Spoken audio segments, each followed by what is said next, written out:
بھائی گزارش یہ ہے کہ حج بدل جو ہے نا، ایک بات یاد رکھو، حج بدل کے کافی احکام ہیں۔ سب سے اچھی بات تو یہ ہے کہ کوئی حج کی کتاب لے کر حج بدل والا باب کھول لو، صرف اسی باب کو پڑھو اور بار بار پڑھو۔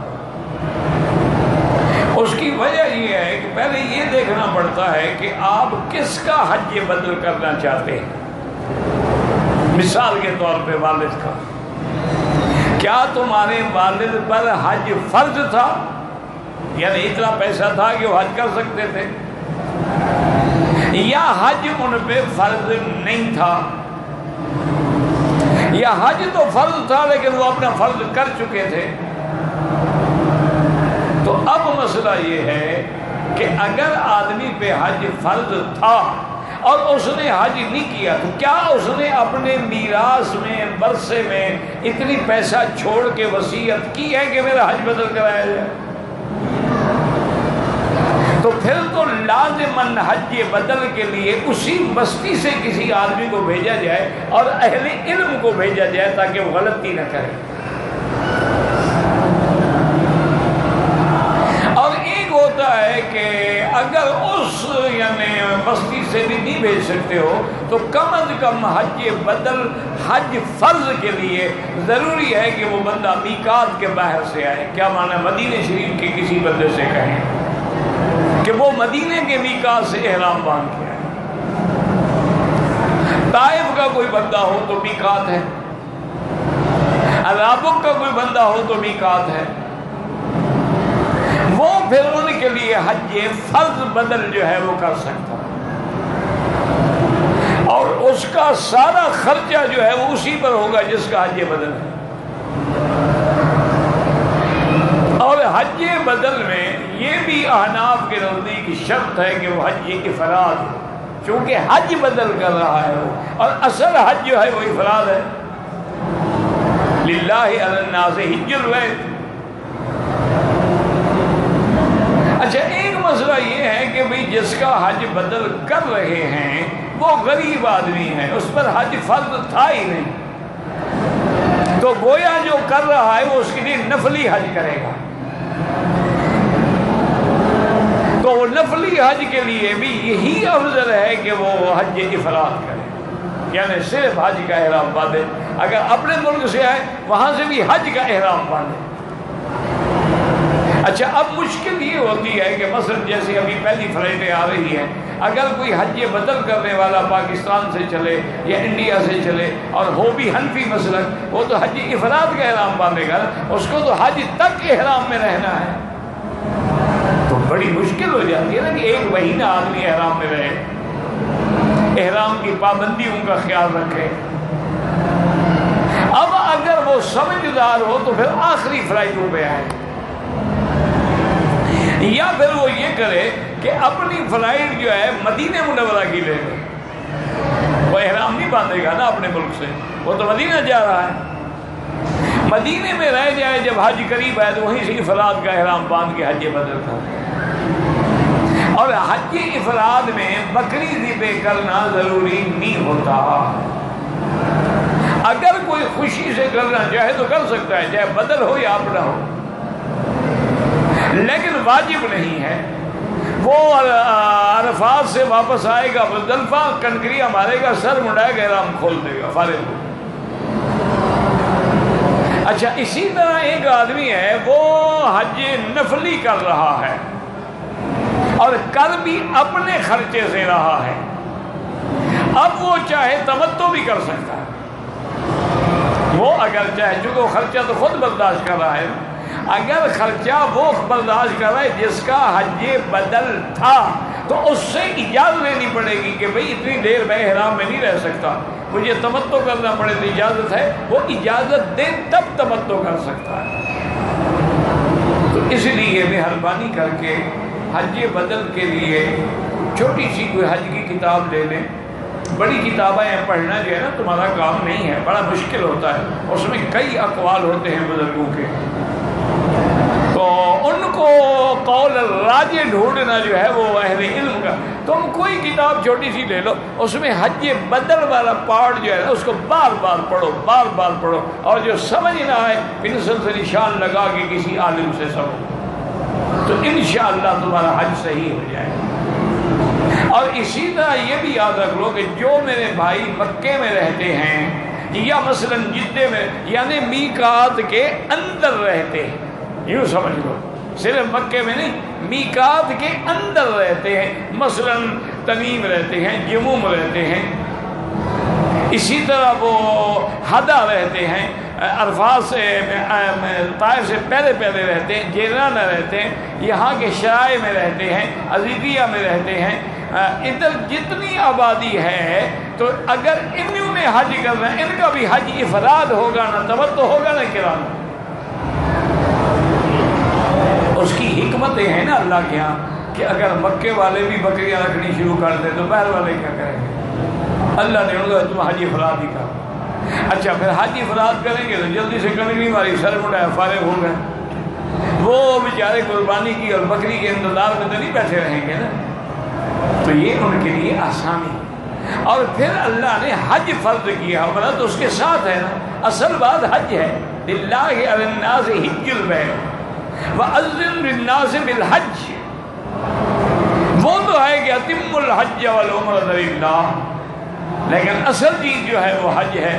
یہ نہ سمجھا کرو کہ جی ہر حج ہے، افراد ہو، تمتع ہو، قران ہو، قبول اللہ فرما لے تو وہ سب سے بڑی نعمت ہے۔ تو اس لیے یاد رکھیں کہ جو میرے بھائی حج بدل کرنا چاہتے ہیں، کسی عالم کے پاس بیٹھ کے یا تو مسائل لکھ لیں یا کتاب پڑھ لیں، یا آنے سے پہلے ضرور ان کو لکھ کے تیار ہو کے آئیں تاکہ ان کو کوئی غلطی نہ کرنی پڑے۔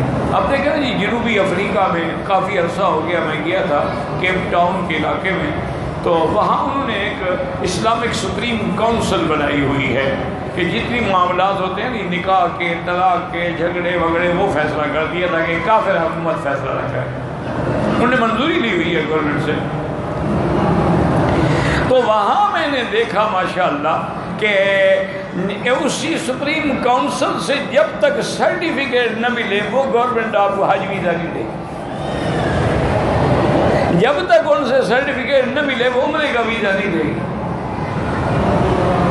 اور وہاں وہ کیا کہا، ان کا کام یہ ہے کہ روزانہ 24 گھنٹے میں آدھا گھنٹہ وہ اس کو حج کی ٹریننگ دیتے ہیں، اس کو احرام باندھنا سکھاتے ہیں، اس کو طواف کرنا سکھاتے ہیں، حجر اسود پہ اشارہ کرنا سکھاتے ہیں، مقام ابراہیم پہ 2 رکعت سکھاتے ہیں، صفا سے مروہ تک جانا سکھاتے ہیں، کہاں تیز چلنا ہے سکھاتے ہیں، یعنی پورے حج کے تمام اعمال کی پریکٹیکل طور پہ ان کو وہ تعلیم دیتے ہیں، اور 8 دن کے اندر وہ ٹرینڈ ہو جاتا ہے، اور ضروری دعائیں بھی اس کو یاد کرا دیتے ہیں، آسان۔ اس کا فائدہ یہ ہے، آپ میں شرط لگاتا ہوں، آپ دیکھ لیں مکے مدینے میں کہ کسی ساؤتھ افریقہ کے آدمی کو آپ احرام میں یا طواف میں یا کسی جگہ غلطی کرتا ہوا نہیں دیکھیں، کیونکہ وہ ٹرینڈ ہو گیا ہے۔ اچھا وہ طواف پہ بھی اسی وقت آئیں گے، ان کو پتہ ہے کہ بھئی آج کل بڑا اچھا موقع ہے کہ اگر آدمی رات کو 10 بجے کے بعد آ جائے، بڑے سکون سے طواف ہو سکتا ہے اور حجر اسود کو بوسہ بھی ہو سکتا ہے۔ اسی طرح دن کے 10 بجے آ جائے، گرمی تو ہوگی لیکن آرام سے 10 منٹ میں طواف ہو جائے گا اور بوسہ بھی ہو جائے گا۔ وہ اسی وقت آئیں گے، آگے پیچھے نہیں آئیں گے، ان کو ٹریننگ دی گئی۔ اچھا پھر وہ عورتیں اکٹھی چلیں گی، ان کے مرد آگے چلیں گے، عورتیں پیچھے جماعت کی شکل میں چلیں گی تاکہ کوئی گم نہ ہو جائے۔ پھر ہر عورت کے پاس پیسہ بھی ہوگا، ہوٹل کا کارڈ بھی ہوگا، اپنے ملک کا کارڈ بھی ہوگا، ٹیلی فون، ہر چیز مکمل اس کی جیب میں بھی ہوگی، اس کے پرس میں بھی ہوگی، اس کے کپڑے پر بھی لکھا ہوگا کہ پرس بھول گیا، پھر کیا کریں، ٹیلی فون گر گیا، تو ان لوگوں کو پھر تکلیف نہیں ہوتی۔ تو اگر آپ نے یہ سوچا ہوا ہے یار چھوڑو جیسے لوگ جائیں گے ہم بھی چلے جائیں گے، پھر تو میلہ ہوا، حج تو نہ ہوا نا کہ لوگ جائیں گے ہم بھی چلے جائیں گے۔ اچھا لوگ جہاں دوڑیں گے ہم بھی دوڑ پڑیں، لوگ جہاں کھڑے ہوں گے ہم بھی کھڑے ہو جائیں، لوگ جہاں مرنا شروع کریں گے ہم بھی مر جائیں گے جا کے رش میں۔ کوئی حج تو نہ ہوا نا، یہ تماشا ہے۔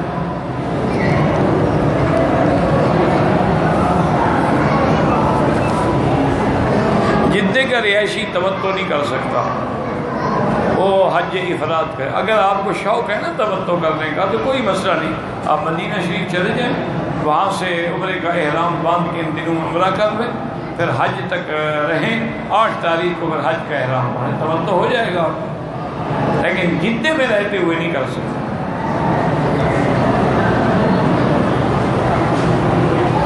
اگر میں عمرہ لیکن عمرہ تو آپ کر لیں گے، لیکن تمتع نہیں ہوگا، آپ کا حج افراد رہے گا۔ اگر آپ عمرہ کریں گے آپ پہ ایک جرمانے کی بکری پڑ جائے گی، چونکہ آپ میقات کے اندر ہیں، میقات یلملم ہے، ادھر میقات رابغ کے قریب جحفہ ہے۔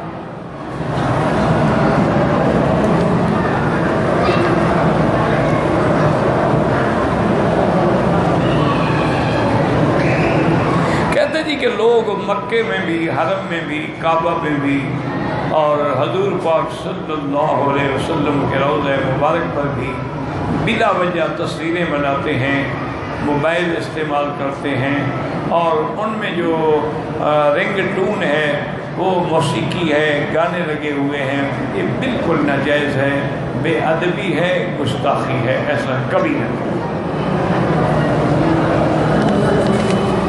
حضور نے تو لعنت بھیجی ہے تصویر بنانے والے پر۔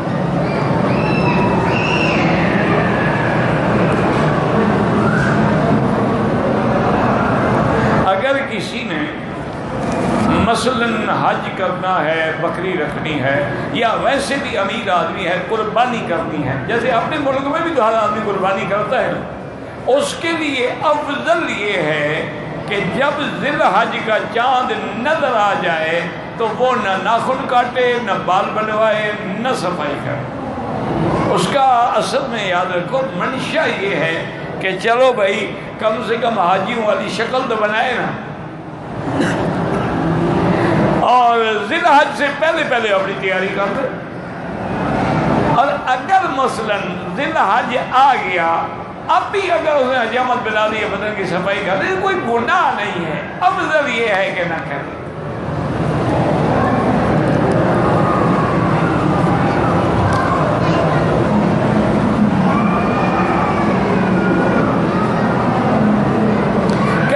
بعض لوگ آتے ہیں احرام باندھ کے، جب کسی چوکی سے گزرنا ہو تو اوپر قمیص پہن لیتے ہیں، بہرحال ان کا احرام تو کیونکہ 10 منٹ کے بعد پھر وہ اتار دیتے ہیں، تو اس میں کوئی جرمانہ تو نہیں ہوتا ہوں، لیکن ایسی چوری کرنے کی کیا ضرورت؟ اگر موقع ہے، اجازت ہے، راستہ ہے، سکون سے حج کرو۔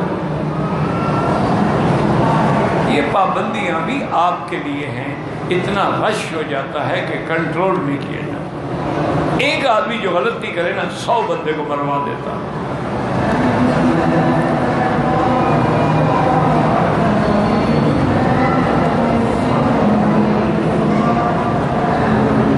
پتہ نہیں، میں موبائل پہ قرآن دیکھنا، میرا بھائی قرآن دیکھنا تو ہر حال میں جائز ہے، تو بہرحال اگر اصل جو مولانا نے فرمایا ہے نا کہ موبائل پہ نہ پڑھے، اس کی وجہ یہ ہے کہ یہ ایک عالمی سازش کا حصہ لگتا ہے، کیونکہ دشمن ہمارا بڑا چالا۔ اب اس نے ہر کتاب جو ہے نا جی کو موبائل میں فیڈ ہے، قرآن فیڈ ہے، تفسیر فیڈ، ہر زبان کے قاری لوگ بڑے خوش ہیں جی، گھر میں بیٹھے پڑھ رہے ہیں، سن رہے ہیں، لیکن نتیجہ نعوذ باللہ جب دنیا سے یہ کتابت والا قرآن ختم ہو جائے اور اس کو 1 سیکنڈ میں وہ سیٹلائٹ سے ڈیلیٹ کر کے اڑا دیں گے، پھر آپ کیا کریں گے؟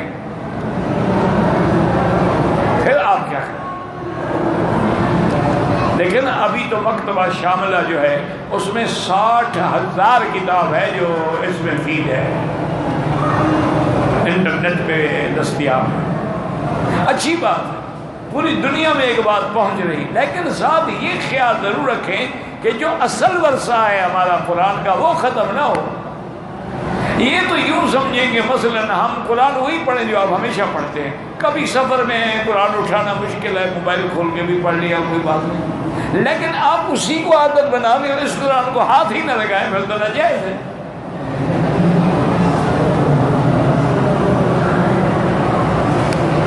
یہ آدمی سوال رکھ رہا ہے، فارغ بیٹھا ہوا ہے، پتہ نہیں کیا ہے۔ اگر کسی نے چھٹی کے دنوں میں، ایام حج میں، شوال میں یا ذی القعدہ میں عمرہ کر لیا، اس پہ حج فرض ہوگا؟ نہیں، حج تو زندگی میں ایک دفعہ فرض ہوگا۔ جو بھی صاحب استطاعت ہے ایک دفعہ حج کر لیا، پھر تو حج اس پہ فرض ہوتا ہی نہیں۔ ہاں، جو آدمی حج فرض تھا اس پہ پہلے نہیں کیا ہے، اب اشہر حج میں بھی یہاں آ گیا، عمرہ بھی، اب اس کو حج کرنا ہوگا۔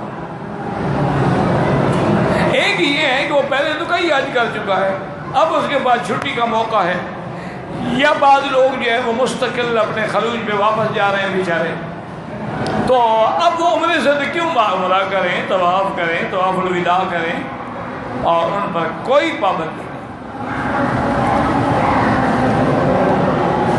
اگر احرام کی حالت میں ناک سے بال نکال، کوئی ایک آدھا بال توڑ لیا تو کچھ نہیں ہوتا، اگر باقاعدہ بیٹھ کے کاٹے ہیں بس دم پڑ جائے گی۔ اگر ایک آدھا بال ایسے نکلا اور آپ نے نکال لیا ہے توڑ، کچھ نہیں ہوتا اس سے۔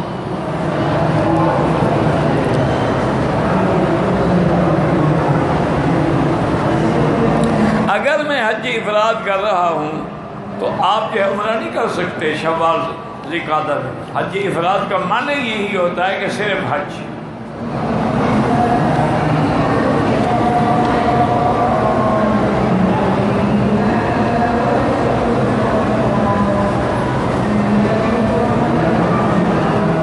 کہتے جی کہ میں کہتا تھا کہ نبی پاک نے یہ فرمایا، ان کو فرماتے نا کہ بھئی پاک جو ہے یہ اردو کا لفظ ہے، یہ عربی کا لفظ نہیں ہے، تم حضور پاک صلی اللہ علیہ وسلم کو نہیں کہتے ہو الطاہر، المطہر، المنور، تو اسی طرح ہم بھی پاک کہتے ہیں۔ ان کو سمجھاتے، کیوں وہ بیچارے عربی ہیں، ان کو سمجھ آتا ہے کہ نبی پاک کہاں سے لے آیا ہے لفظ۔ تو قرآن نے ان کو شاہداً مبشراً نذیراً داعیاً الی اللہ باذنہ وسراجاً منیراً نہیں کہا؟ یہ تو عربی کا لفظ ہے۔ جیسے ہمارے یہاں ہوتا ہے نا، کسی کا نام اللہ بخش ہو، یہ پکڑ لیتے ہیں، اچھا تم اللہ ہو، بخش تو تمہارے باپ کا نام ہوا نا۔ اب ان بیچاروں کو کیا پتہ بھی اللہ بخش کا معنی ہے عطا اللہ، یہ تو خالص توحید والا نام ہے۔ ہاں، نبی بخش شرک ہے، رسول بخش شرک ہے، حسین بخش شرک ہے، فقیر بخش شرک ہے، اللہ بخش زبان ہے عطا اللہ۔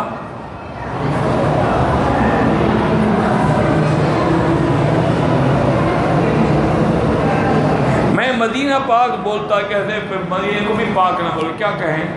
اس کا تو نام ہی پاک ہے، طابہ، طیبہ، کیا معنی ہے اس کا؟ بھائی اسی وجہ سے کہ یہ لفظ قرآن حدیث میں نہیں ہے، اس کو کہو تیرا نام قرآن حدیث میں ہے۔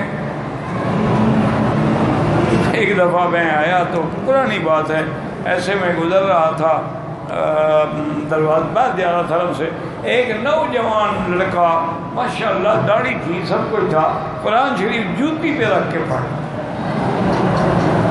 میں نے اس کو کہا بھی خدا کے بندے اتق اللہ، اللہ سے ڈرے، کیا کر رہے ہو؟ مداس میں تم نے قرآن رکھا ہوا، کہہ رہے آپ کے پاس دلیل ہے حدیث میں؟ میرے ہاتھ میں جوتا تھا نا، میں نے اس کے سر پہ رکھ دیا، کہ یہ کیا کر رہا؟ میں کہا تمہارے پاس حدیث ہے کہ تمہارے سر پہ جوتا نہ رکھوں؟ میں کہ کیا مطلب؟ اللہ کے بندے، جب ادب کا حکم ہے، جو چیز ادب کے خلاف ہوگی وہ نہ کیجیے، نہ کریں۔ کبھی جوتے پہ روٹی رکھ کے تم نے کھائی ہے؟ تو تم قرآن مقدس کا اتنا ادب بھی نہیں کرتے ہو، اور کہنا کہ جی دلیل ہے، یہ کوئی بات ہے دلیل؟ اور یہ سب سے بڑا دھوکہ ہے یہ ان لوگوں کا، کہ تم سے کہیں گے کہ دلیل، وہ مدعی تم ہو، تم نے قرآن جوتے پہ رکھا، تم دلیل دو کہ جوتے پہ قرآن رکھنا جائز ہے، تم ہمیں دلیل دو کہ مسجد کے اندر قالینوں پہ چلتے ہوئے بھی جوتا پہننا جائز ہے۔ القرآن تو کہتا ہے فخلعن علیک انک بالوادی المقدس طویٰ، موسیٰ علیہ السلام تم ایک مقدس وادی میں ہو، جوتے اتار دو۔ تو حرم مقدس وادی سے بھی کم درجہ رکھتا ہے۔ ایک ہے مسئلہ کہ کیا جوتے پہنے ہوئے نماز ہو جاتی ہے اگر جوتا پاک ہو۔ اگر جوتا پاک ہے، نیا جوتا ہے، اس نے حرم کے لیے رکھا ہوا ہے، اس میں طواف کرتا ہے، جائز ہے۔ لیکن یہ تو نہیں نا کہ بھائی گندگی میں بھی وہی پہنو اور پھر حرم میں بھی اسی کو لے کے آ جاؤ۔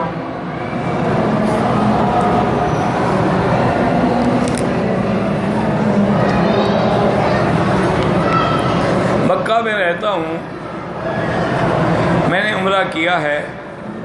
بھائی اگر آپ نے عمرہ کیا ہے آپ کو دم دینا ہے، باقی حج آپ کا افراد ہوگا، حج کے لیے تو کوئی بکری نہیں دینی ہوگی۔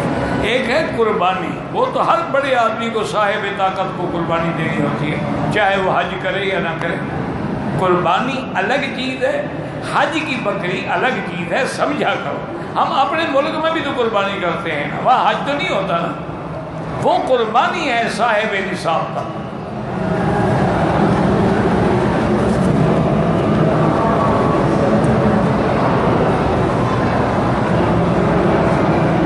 کہتے جی کہ دادی حوا کی پیدائش آدم کی پسلی سے ہوئی تو ان کی پوری پتہ نہیں کیا تطبیق، کیسے مجھے تو نہیں پتہ کیا پوچھا ہے آپ۔ اچھا تمہیں فکر کیا ہے بی بی حوا کا؟ تم اپنی ماں کا فکر کرو، ان کی تو جیسے بھی ہوئی ہو تو اللہ کی قدرت کا نظام تھا نا کہ آدم کی بائیں پسلی سے زندہ حوا، اسی لیے تو حوا نام ہے نا، اسی طرح نکال لیا۔ نہ اس نے دودھ پیا ہے، نہ بچی تھی، نہ جو اسی وقت جوان۔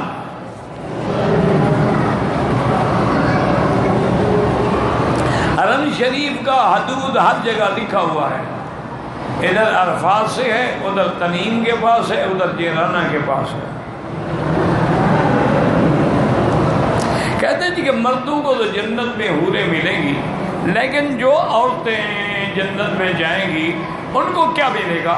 اگر شادی شدہ ہیں تو اپنا وہی شوہر ملے گا، تیار کھڑا ہوگا وہاں، اور اگر غیر شادی شدہ ہیں تو جو مانگیں گی ملے گا۔ وَلَكُمْ فِيهَا مَا تَشْتَهِي أَنفُسُكُمْ، جو چاہو گی، وہ چاہے گی مجھے شوہر ملے گا۔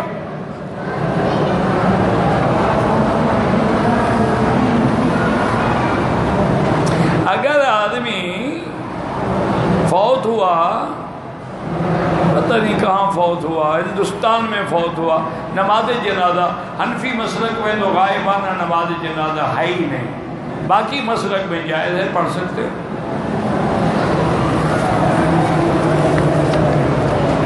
مکہ میں رہتا ہوں، مدینے گیا، واپسی پہ عمرہ کیا، حج بھی کر رہے ہیں، بس دم دینی ہے آپ کو ایک بکری۔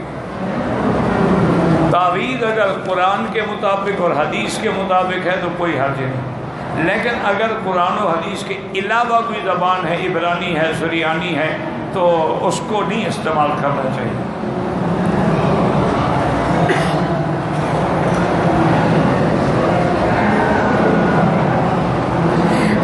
شوال کو اپنے چاچے کے لیے عمرہ کیا، آپ کا حج افراد ہوگا، آپ نے اپنے لیے تو عمرہ نہیں کیا نا، ایسے نہیں کرنا چاہیے تھا، لیکن حج آپ کا افراد ہے۔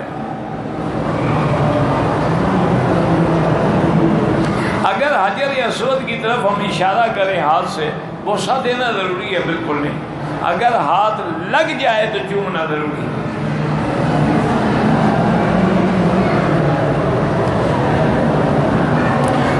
ذی الحج کو ہمارے ویزے ختم ہو رہے ہیں، 12 ذی الحج کو ہماری فلائٹ ہے، تو کوئی نہیں، آپ چلے جائیں، کنکریاں کسی کو وکیل بنا دیں، آپ مجبور ہیں، آپ کیا کریں گے؟ پھر آپ پکڑے جائیں گے تو پھر تو آپ سال پڑے رہیں گے جیل میں۔ آپ بالکل 12 تاریخ کو کنکریاں اگر 12 کی رہتی ہیں تو کسی کو وکیل بنا دیں، یا یہ بھی ہو سکتا ہے کہ 12 کو صبح آپ کنکری نماز کے بعد مار کے جیتے چلے جائیں، یہ بھی جانے والے کے لیے دیوار سے پہلے مارنا جائز ہے۔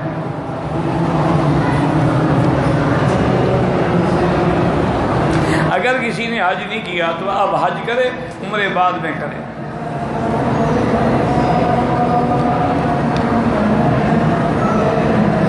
میں مدینہ منورہ سے احرام باندھ کے آیا، مکے میں آیا، طواف کیا، لیکن صفا مروہ اتنا لمبا چکر بھول گئے تم۔ بہرحال ایک بکری دم دو، انشاءاللہ آئندہ کبھی نہیں بھولو گے۔ دوبارہ چاہے لاکھ عمرہ کرو، وہ تو تم نے نہیں دوڑا نا، وہ دم تو تم نے بھرنی ہے۔